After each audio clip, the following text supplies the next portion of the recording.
When we're talking about production possibility curve, we're talking about the combination of two goods that can be produced if all resources are fully utilized. The combination of two goods, which can be capital goods and consumer goods, which can be produced by a given economy if all resources are fully employed. That is production possibility. I think that is clear. So here we have a case study. We have the graph. So let me use this graph to explain to you. So based on this graph, at point A, 16 million of consumer goods will be produced. At point A, 16 million consumer goods will be produced, which means 0 capital goods will be produced at point A. Are you with me? Yes. Are you there with the graph? Do you understand the graph now? Yes. At point B, less than, let's say 14 million. Let's say 14 million. 14 million consumer goods will be produced and 4 million capital goods will be produced at point B. Is it clear? Yes. At point C, E. at point C, I'm taking the ABC. At point C, 8 million consumer goods will be produced and 7 million capital goods will be produced. Is it clear? Yes. Then at point D, 8 million capital goods will be produced, 0 consumer goods will be produced. Is it clear? Because we're talking about combination of two goods that can be produced. Do you get it? So whenever there is a movement along the curve, along the PPC curve, it means there's opportunity cost. So if you are producing more capital goods, you will produce less consumer goods. If you are producing less consumer goods, if you are producing more consumer goods, you're producing less capital goods. So movement along this curve from A to B would mean that there's opportunity cost. Do you get it? Yes. Okay. At point F, it means that the economy is not fully utilizing its resources. That means all resources are not fully utilized. Why? It's producing below its capacity. Its capacity is at D, either at D or A. Yes. So if you are producing at point F, it means you are not producing to your full capacity. Do you get it? Yes. At point F means that the economy is not producing to its full capacity. It can still produce more. Do you understand? That means all resources are not fully employed at point F. Is it clear? Yes. And we have the last point here, which is point E. The economy cannot produce at point E. Why? Because there's no resources to produce at that point. Do you understand? So at point E, it does not have any resources that it can use in producing at point E. Is it clear? Yes. Is the graph clear now? Yes. So they said, what happens when an economy moves from one point to another on the PPC?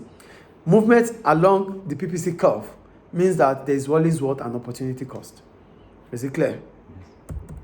Any questions about that? No, it's So we go to economic growth. Are you there? clear. Yes. So when we talk about economic growth, it means that there is an increase in the output of an economy. That is what economic growth means. It means that the GDP of a country is increasing, and GDP is the output. The national income of the economy is increasing. Is it clear? Mm-hmm. So what are the causes of economic growth and economic decline? Increase in level. Yeah. So for economic growth, the first one is new technology. When we talk about these are the causes of improvement in the causes of economic growth. The first one is new technology. When we talk about new technology, we're talking about advancement in technology. So if there's advancement in technology, it means goods can be produced in a better way, in a faster way. Yes. Because technology makes things to become faster.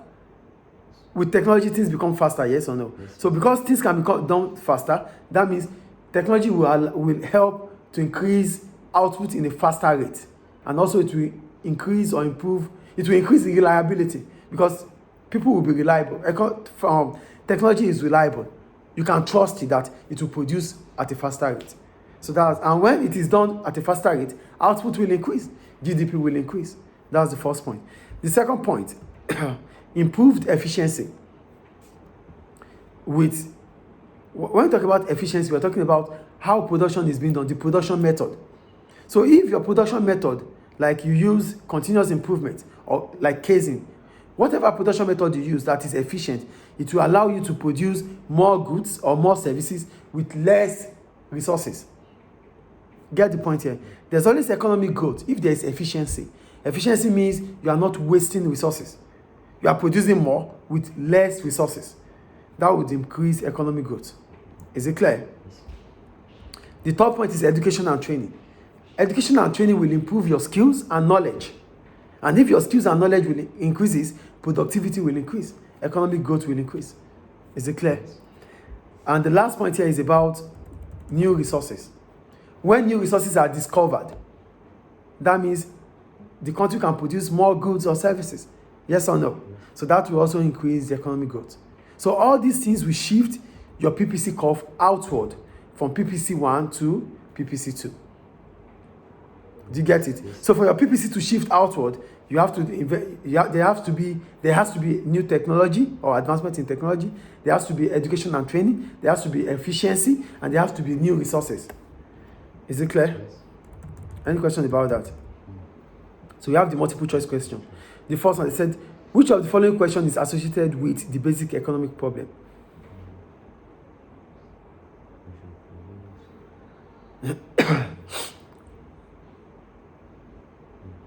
you repeat that question? Which of the following question is associated with the basic economic problem? What's mean associated? Linked. Linked.